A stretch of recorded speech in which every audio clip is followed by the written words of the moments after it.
Eyo don ko anti odo me chia wo. Nyankopon hyira wo. Se watimi etie audio yi nyina awie. Ye lesson ya to din say why dating. Radi hyira. Na se wa wuntumi entie ya na se wa wuntumi hwe ye no. Wo mo dira se obekwa akohwe. Na waba behwe yiche ya me ba be yi akire. Don't skip it and watch this video because enya de ebebo agiwutie audio ni nyina awie. Na fe wo de video yi wa hwa to aso ebe mo atiase mo na onu say ye video no make bi kire wo say meyi yi kire bi a kire wo me demonstrate bibi a kire wo about T junction e ka bibi anami to bibi din say T junction na no hu yi kire na me ba be yi a kire we if you say nipa ni bebre wo no mo a wo mo ye mistakes abra omuleti enam eniema bi a oman hwe ni ye ewo mu dating mu nti no edru baabi no aye den aye osun aye amanehunu e de amawo na no hu yikire na me ba be yie mistakes bi a nipa bebre eye eniema bi a omo nti ase na omo di tu anamon ejira I love you nipa do omo no ka ene sese so obi o wa the expectation ode ebo ne bra wo di date mu di ohun ye no office no ano no bi oba no ho ofe be ma no stretcher oba no bi obi wa ni sika obi sika owo it can be anything, so many things ema nipa ye mistake wo date mu a enwie yie na de ohaw ba eno ho yi kire na me ba be yi a kire na matu din se T junction nti hwe bibi me ba be draw bibi na maka ho asem e de a kire ti wo de nya abotre na hwe de me ba be yi na me wi a me chichi mu a kire onua on ade ya madroi eno na matu din se T junction so obi anim ade ya friend T junction ya ade bi a ekwai a edipa cars enam so ubon se car we say free me fan se benkum car we free nifa car we free benkum ekwai bi wo a efri nifa nso na ba bedru emfinfin ha ekwai bi so free benkum na bedru emfinfin ha sei na edru ha na ekwai no asesane abefa so hwe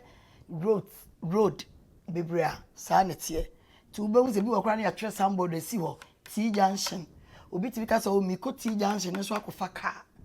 akọ mefa ne say it can be baby awo car benkum ekwa ba akọ ekọ benkum ekwa di twam straight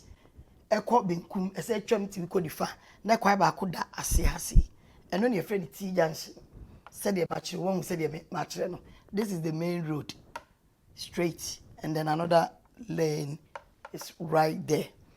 and you know where ye woman chese oba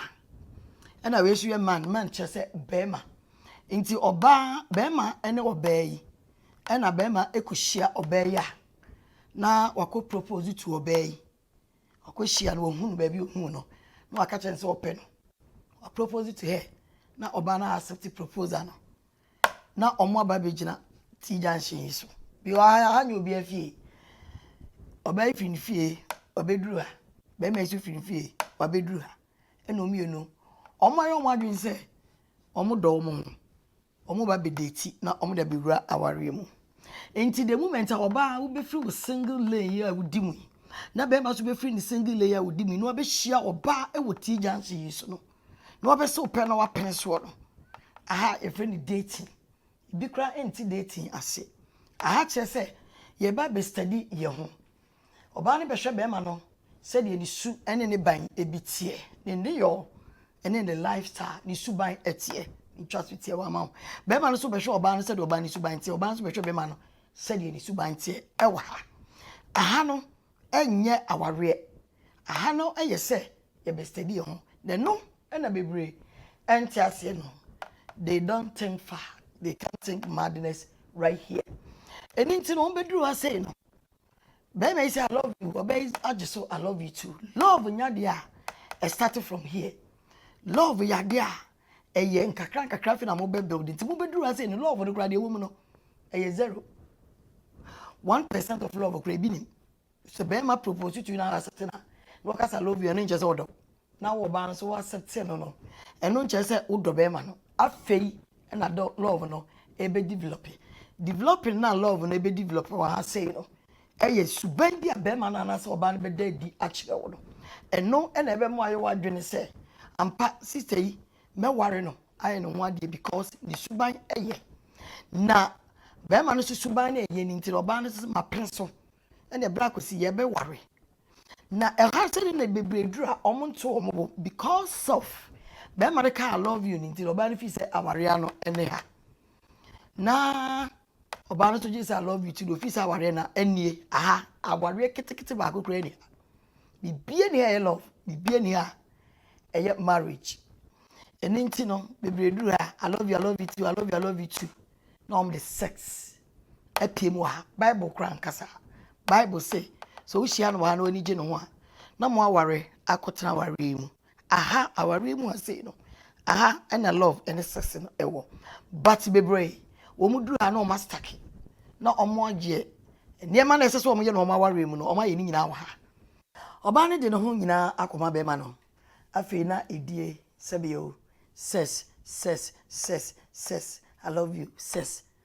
omama eno edikai ewo ahasei enti sadi bia esese oba no ana be ma no titiri ma na ya na mistake pa oba folly a ofoli two no them but be man for easy enti no enam say I love you no necessarily be mu enti no oba na ni afira wa ofise no ya ware wi ti de be ma na ye bia no ohun ti na say be say love is blind odo ti say difra so udo ni pa na no ko dawia no ani afira obi gina nche otibi ka say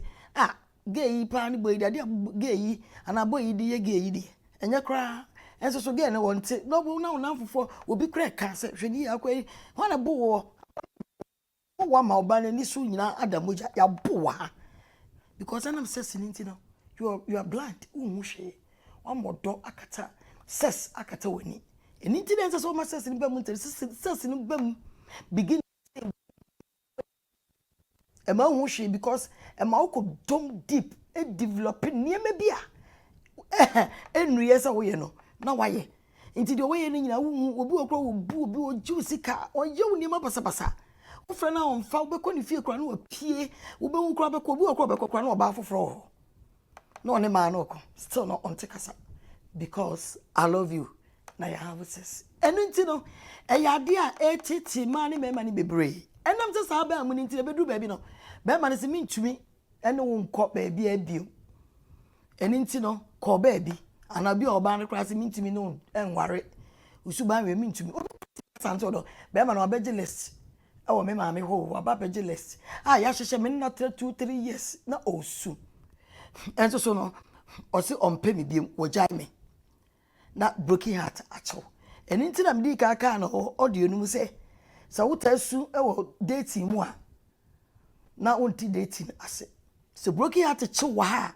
na wonti ase because aha no nsa hwe che e free say e ye 50-50 I do say mo be ware ana mo ware nti so hwe na di pari su banya we de kra wo maka na enso menwe na wasa ko gina ba bi boko onko di mu tina da bia nkrofo ye di bu be se odo ne de ne ho akodi mu enam so do ho na se bi o mo ba na wu stick no wa wu be ma so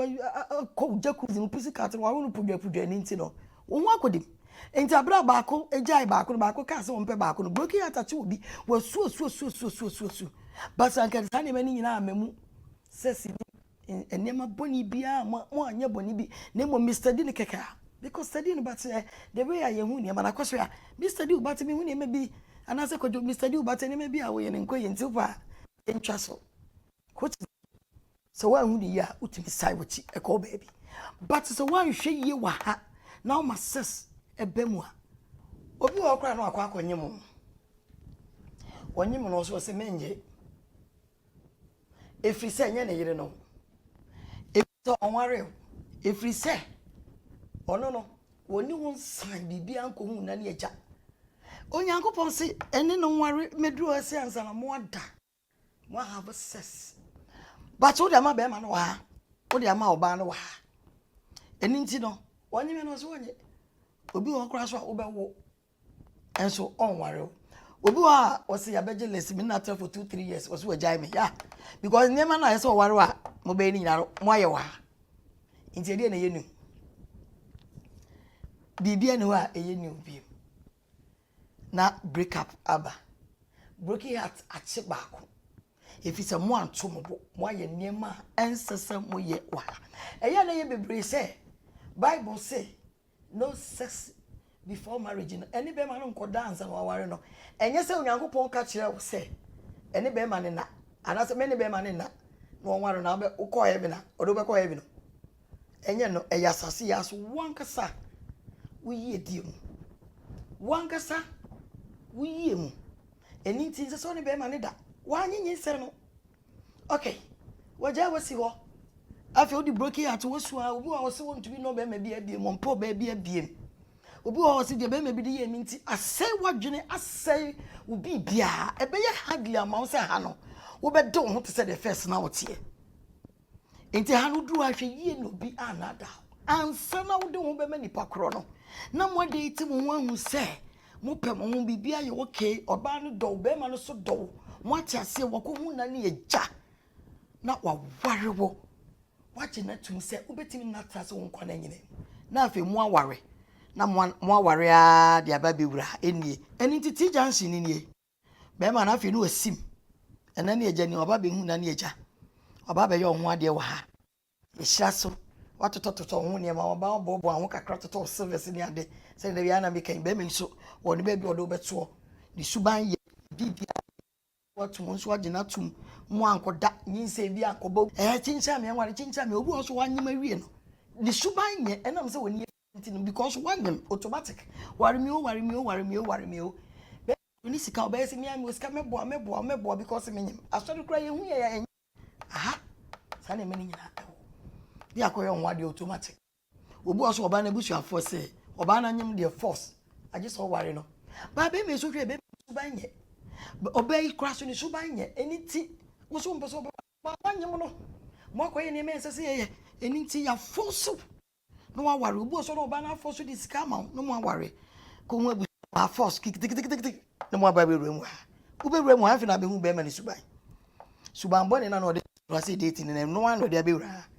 but enam say we nya choice bi awa because what the sense abamu ni nti no nyinsa aba I can be anything when I was sika oba bi across the sika be boy ye nware afi obedu na wanu damu ani je de ani je kra uni ba ko pekra e wa ware no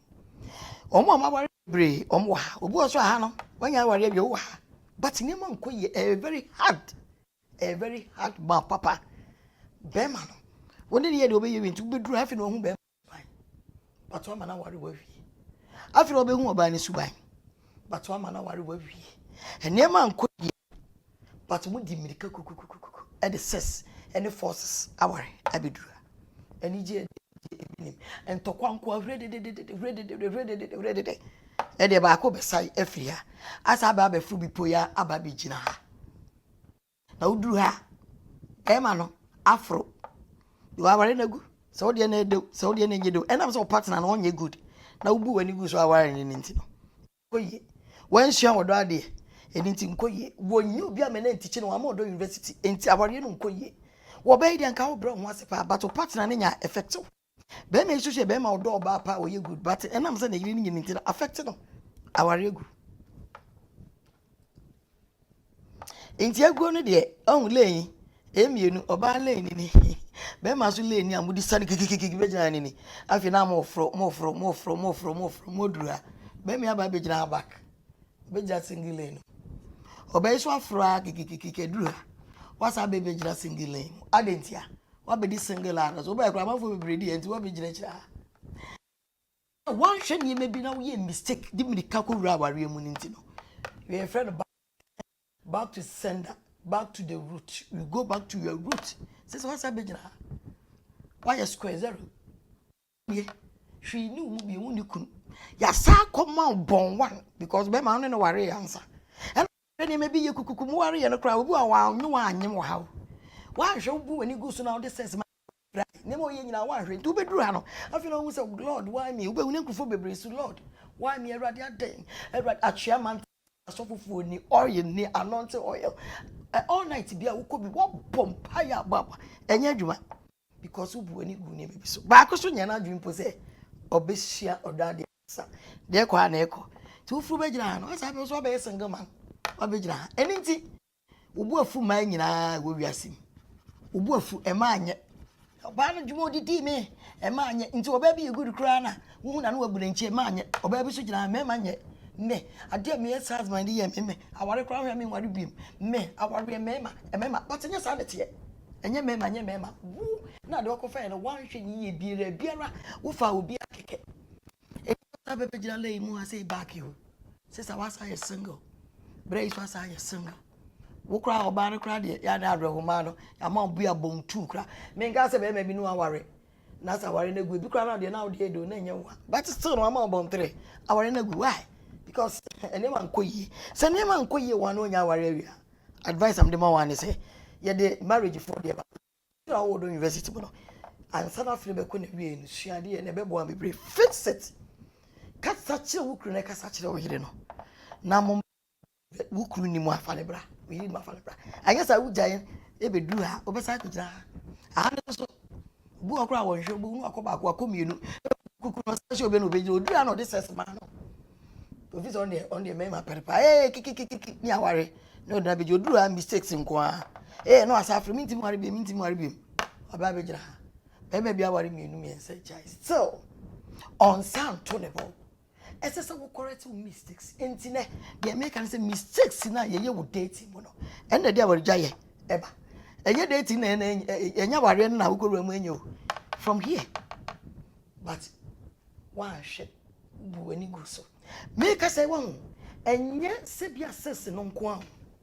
ena enye se okay ba mi ncho bibi wa obi beti be some questions and todo na o can say ya den so ya nko try ra se bia me bia na person ko try ra na o try ra na nyi se ba ye na o kra ka say no bible say me dance no sex before marriage na say no sex before marriage na only be me koda and only be me ko ware wie na say be me ni hu ni wa anto do be ne because na na de kete anto do ne ye ne da because sa question amanfo bebre bisa de wo mu ne say there are so many ways I yet be hu say be ma ne hu wo ho ana say ne hu ni ho na de ne so ana say na de ni so ene say me ba be kire en so we ne bebre won so mu ko test no e ko hwe say yare bi e wo ba na be ma ni mo chemu a say yare bi wo mu a omo nye aware ne mamo enti sa kwan na so no ene doctor si ditimi ye anka ne be ma ne no oba ni nyina onko hwe say be ma na de no o wa hode a obetimi ne oba da good na sa wo a wo so fi so pe inches ne tenten no obi pe 8 inches 8 inches 8 inches beba ja 8 inches is that oba bi pe me boa na nka wako so doctor be so check be me imame da we say obetimi enemy ada ye ware a ne ho ho a obetimi enemy ada good o check omu eno so another way the to be fast to check it na face measure na de ne tenten na mame chere to paper so na me hu ne tenten ne kase no say de me peni bia ntu measure ne tenten na ne long na fe ne waist no so thickness no the kase no na so doctor na a measure am no a chere ne tenten ye say mo ampo ebi pe 8 inches 8 inches ebi pe 6 inches ebi pe 3 ebi pe 4 obi kura pe esro do obi ape na doctor na measure no de amount the kase the tenten the kase nyane aye na ye de aye nan ye de amount oh doctor e de me na fe ya hwe any doctor check emoja num say hepatitis A B C D B ni mo ya check oh any check HIV na ni nyina mo aye ade na mo sof asofofo no e ma mo ko hwe say HIV ni say hepatitis ni sickle cells ngwa no mo ko hwe no mo hwe say be ma no ne ho ho betim no ba na da na eni to aba odo university mu we nyina ne ye de ba be kan wan to odo me de o mo fa nkan ho a me de be kan ho doctors ni betimi a check ama na afia wo be ma no so no waka che doctor ne say o measure sa na open no ka ho beto na wadwene nya ontanta go bi wo gidie kura wo de ko be ma no oni ande ware kura isa we de be ma ogidie na sipi na wo ba ande no so doctor ndi tape na kwa akoto so no measure ama esu ni inches ni nya na doctor na chira so de nchenche ni nyina no doctor no drama doctors wo ye nyina ni nyina say wo hospital no bisa omo doctors wo hwe ma gynecology for no nyina wo ti check sa na ma no ma any to ne say ne monitor ne tie say mo check me ma na wantumi anye yi a wo ba so check afi no bi anya ne answer correct na afi de mbo ya ne say mo de mpaebo attach ni nyina so ne mpaebo di mu ya mo fa mpaebo attach na afi mu de ewura ware mu mu beduru an bibia ya okay odo university wo hia de ewu date bema ehia de oba hia de ewu date mu na semu mienu mu odo university bo a sa na ma we nyina se ma kire ebe boa papa because wo odo university mu what hia ade ye there is no mistake yenya abofo nti nkete ne de inti na nto odo me wo ma se problem bia be mu a na aba be hu me na ma boa ne abom paye ne ya fix it obi wo no ma winim enye sense no nko ono na adwene a eda ne tiri mu a ode kope be ma no ode kope oba no ende se ope be ma o sika ope boba wo so a oba kokko tintin kokko chichia tuntum eni nti oku be ma na wo 6 packs tintin handsome no wo se no ano no na ene so efra wani sa be ma ni suban ne de enye ho adwene hwe because ope be ma ne ho ofe na be ma wo ye 5'8" and I say we ne tintin no ne height ne say de o pepepepe o aboku ha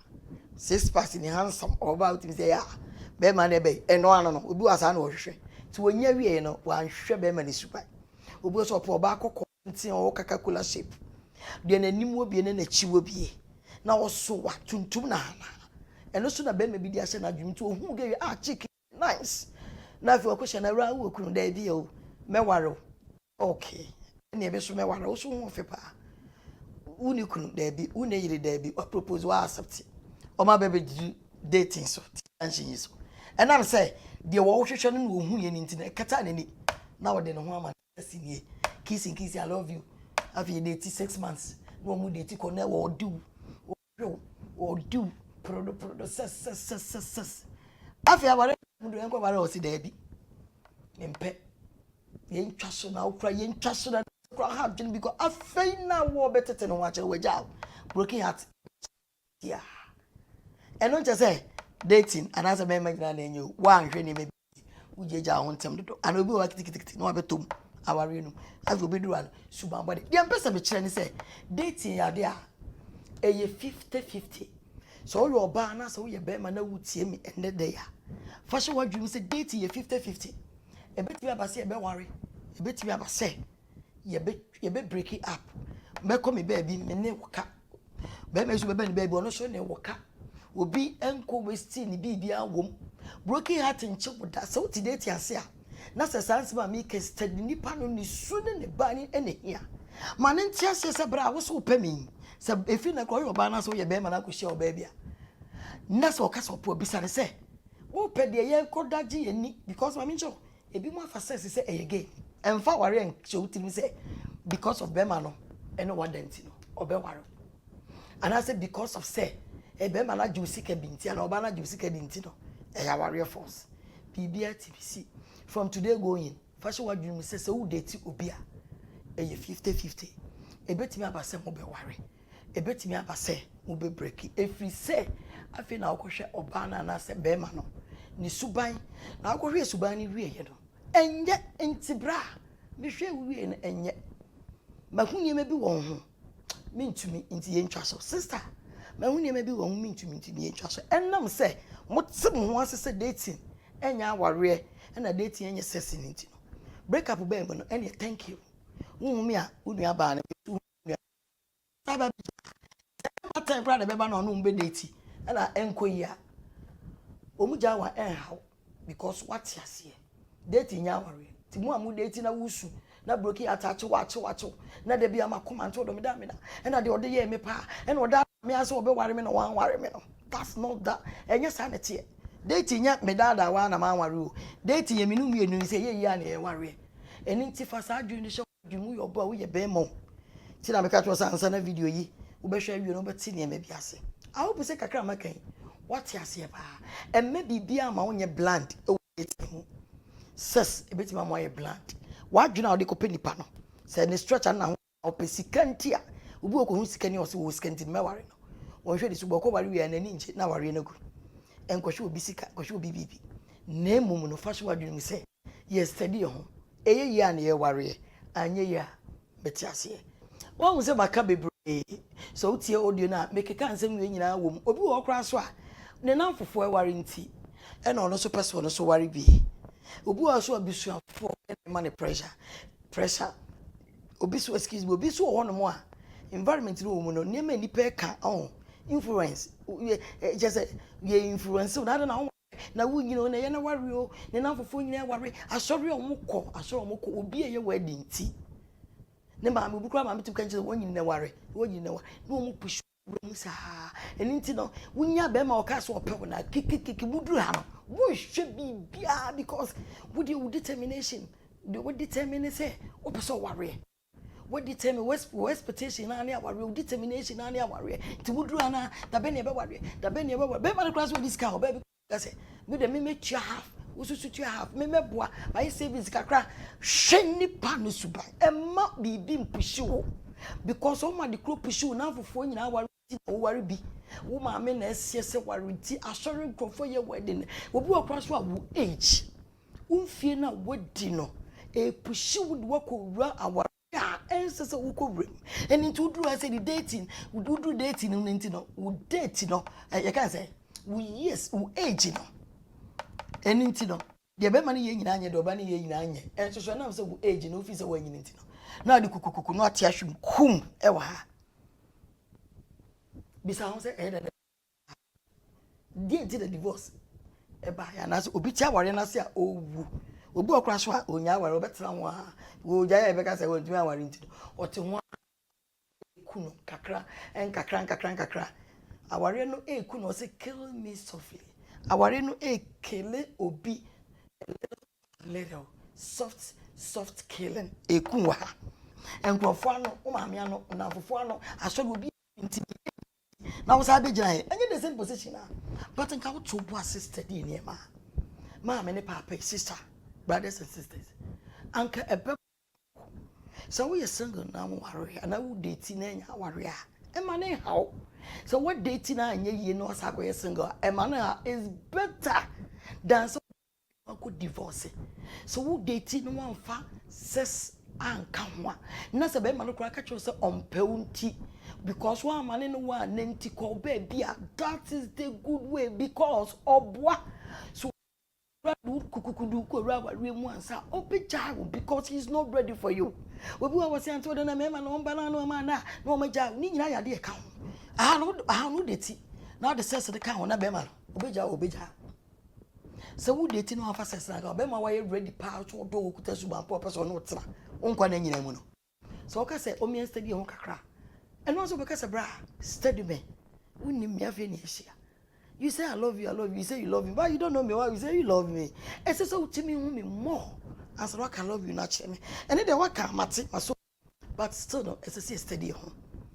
me study me with the faith so on study wo be ma no study me na oba so ka che say bra study me na me so me study because e bi kwa na me so ba anya woni me say woni me na kuku say me enkodai me no kodai na yin say ba na obe for so be ware me so at the end of the day na me so ban bi wo wa na nya wo de uko kase ni suban yobe kase me suban ono be kokra o say bia na me suban enye but me chew kwan papa say steady me na say bi suban ne nya na che say I love you na wo ka kire no what say bi wa de na wo call baby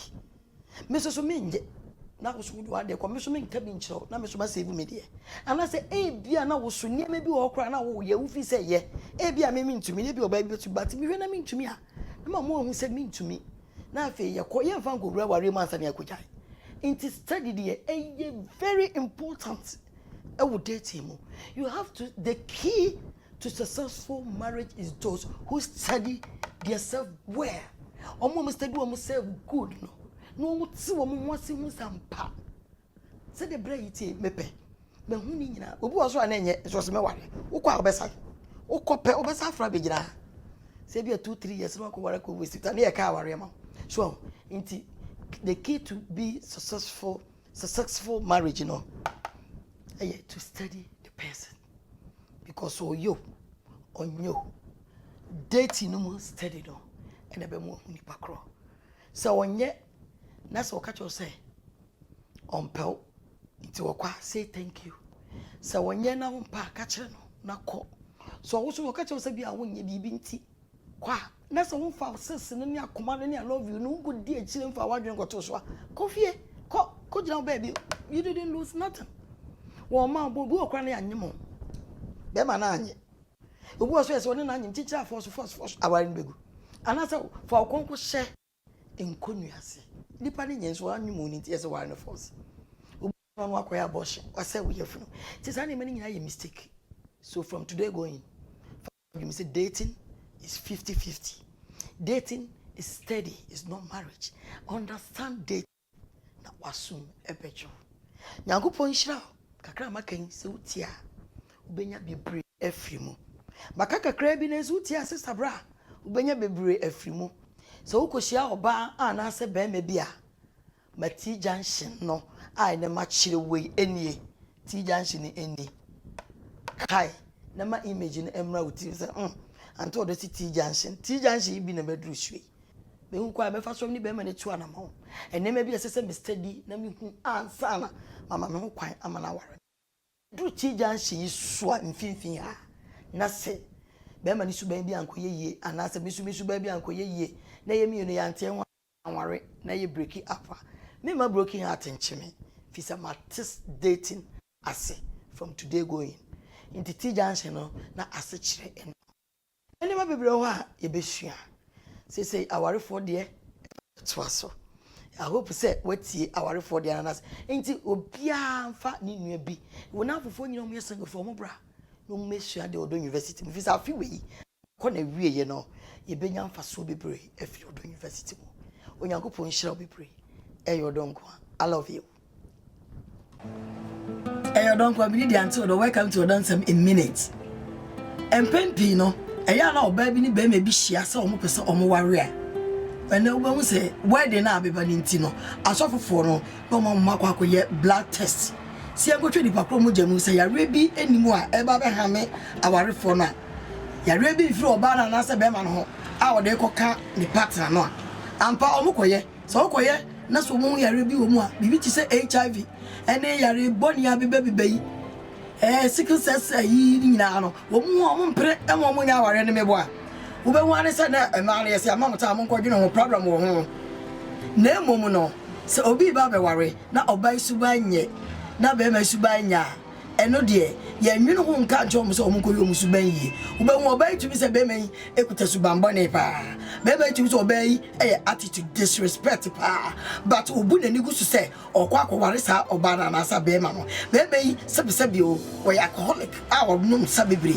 okwo wala wie no afi no okori be ma na kona no nsa na we say be bu okro tire nsa no oba oba sa na mani nyina so hu oba anasa be ma bi mu hu na ma bi anya the best thing to do is say chon ho anasa to bo ase emfa hu nkowrem anasa so wa na no ukruti ho na na me bi koso na anya eni dipa ne nkasa anasa no ukru mu ntase na mu ntutu mu hofo na ne ma bone a ebe da ne yare na abefekte awarefo no etibi gu aware ekum nipa kra high blood pressure na yare bone nyina efafiri adwendwene yare bone ankrofo nyinya e wo mu abrabom na firi treatment a oba na be ma de ma oba eni sukum eni ti de me kan say yare bi obi wona untimi ware ma ne ye dia se subambo ni bi su obi ho a hwe ni ye ansa na do ho akwakọ wura sa ware num ansa na divorce kra akoba de me kan say yo don ko ena anto do kakra me de ma ono mo ncheke bo ho se subambo ne yare bi ewo o partner bi ma oba bi a wahia no ana ba bi a wahia na be ware na to bo ase na mo ntutu mo ho na sesa ansa na odi na ko wura ware num anya sa ware na e di divorce ene bebro